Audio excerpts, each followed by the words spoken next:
Sometimes I find myself staring at my TBR shelf and questioning every life decision I've ever made. This was one of those times. It's the end of the year and I realized that just a lot of books have accumulated over time. I'm a huge fan of unhauls. I find it really satisfying, and the other night I thought to myself, it's time. So I decided to just be kind of harsh and cleanse out the TBR for good. Let's be honest with ourselves. I'm not a person that likes to have a huge TBR stack. I find that really overwhelming. I like to have a number that's just low enough that I can sort of lie to myself and convince myself that yes, I will eventually read all of you. One day. Maybe. I think we ended up around 30 books gone. They out of here. Some of them are ARCs, some of them are books I've had for years, but then just never read. So let's get into it.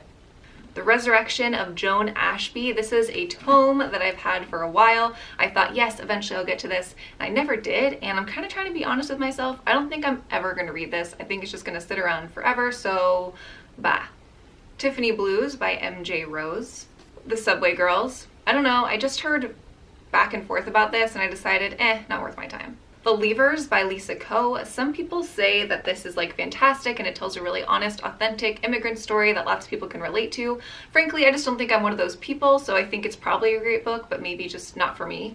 The Looker I actually just got in the mail, but then I checked out the reviews, and this wasn't requested by me. That happens sometimes. Didn't seem that impressed, and I've just read a lot of thrillers, a lot of it seeming really done by now, so I don't know, it just doesn't seem like anything that special. Debris Line by Matthew Fitzsimmons. This is a book in a series that got sent to me without request.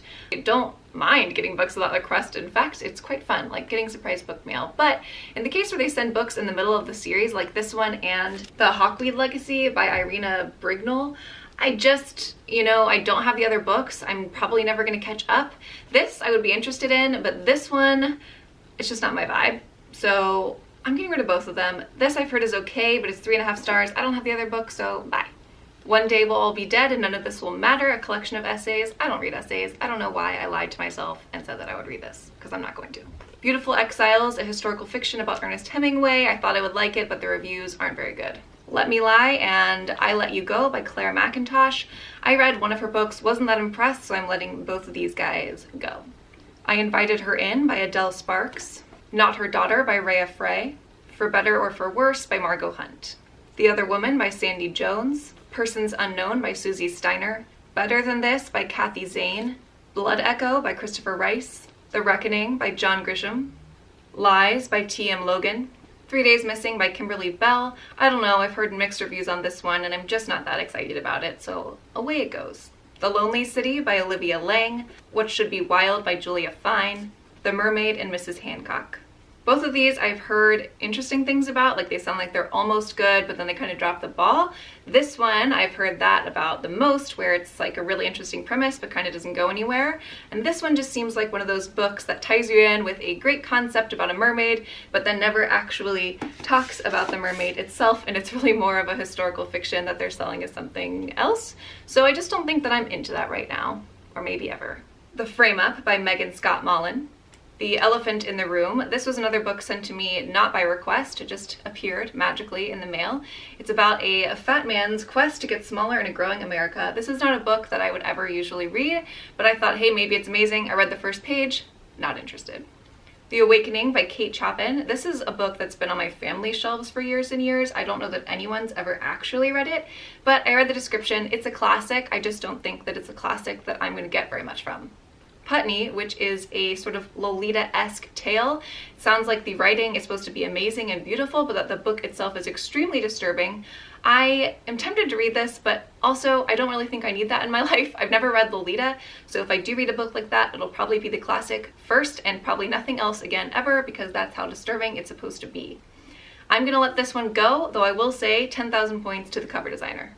The Soul of a Thief by Stephen Hartov. I thought this was going to be really good, but then as time went by and I read the reviews again, it looks like it wasn't so much, so off it goes. What Happened That Night by Sandra Block. I'm a huge fan of Sandra Block's other series, the Zoe Goldman series. It's like absolutely amazing. I'm obsessed with it. There's only 3 of them and I'm waiting for the next one. I'm so excited for it if we ever get one. But she published this one, which is What Happened That Night, and it was just okay. I just felt like the plot itself was really simplistic. It's really basically like girl seeks revenge, which is all good fun and everything, but I just wasn't that impressed with it, and I felt like her other works are a much better example. So if you want to read some Sandra Block, check out the Zoe Goldman series, but maybe skip this one. The last book we're getting rid of is The Masterpiece by Fiona Davis. I had read The Dollhouse and The Address. The Dollhouse I thought was mediocre. The Address is what I read first and got me hooked on her writing. I don't know the reviews for this, though it sounds interesting, and it's in an Art Deco setting, which I love. Sounds like the reviews just aren't that great, so I'm gonna skip it in favor of hopefully better books on my TBR. And I think that's actually it. These 30-ish or so will join the stack of, there's literally a box and then 2 shelves that I need to get rid of in some way or another.